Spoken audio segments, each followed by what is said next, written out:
എന്റേതായിട്ടുള്ള ശരിയിലുണ്ടെന്ന് എനിക്ക് മനസ്സിലായി. പക്ഷേ എനിക്കത് കണ്ടു നിൽക്കാൻ പറ്റില്ല.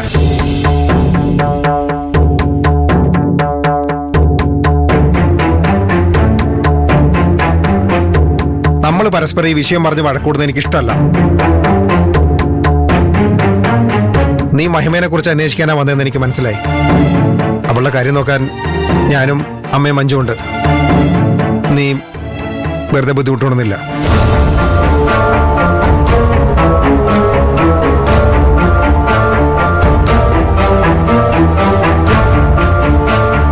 നീ ഗോപാലനോട് ജോലി ചെയ്ത് ക്ഷീണിച്ച് ചെയ്യണം.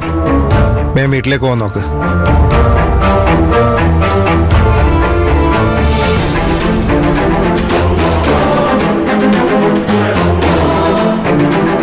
മോളെ, ഗിരി നല്ല വിഷമത്തിലാണല്ലോ പോയത്.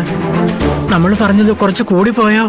ഏയ്, ഗിരിയാണ് ഇതൊക്കെ കേൾക്കണം.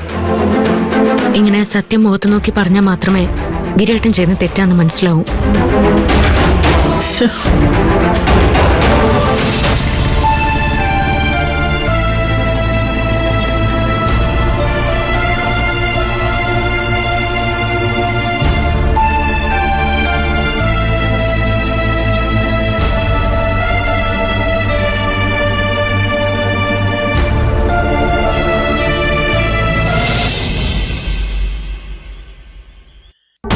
ഹേയ്, കൂടുതൽ ആലോചിക്കാനൊന്നുമില്ല. ഇങ്ങനെയുള്ള കാര്യങ്ങളൊക്കെ വേഗം അങ്ങോട്ട് നടത്തുന്നതാണ് നല്ലത്. അതൊക്കെ നിങ്ങൾ തീരുമാനിച്ച് എന്നെ അറിയിച്ചാൽ മതി. ഓ, ആയിക്കോട്ടെ ആയിക്കോട്ടെ. എന്താ വലിയ സന്തോഷത്തിലാണല്ലോ. മഹിമയുടെ കേസ് വന്നതിന് ശേഷം ചേട്ടൻ ചിരിച്ചു കാണുന്നത് ഇപ്പോഴാ. പാർട്ടിയിൽ തിരിച്ചെടുക്കാൻ തീരുമാനമായോ? ഇല്ല, എന്നെ വേണ്ടാത്ത പാർട്ടിയെ എനിക്കും വേണ്ട. ദേ, ഇനി അവരെ കൊണ്ട് എനിക്കൊരു ആവശ്യം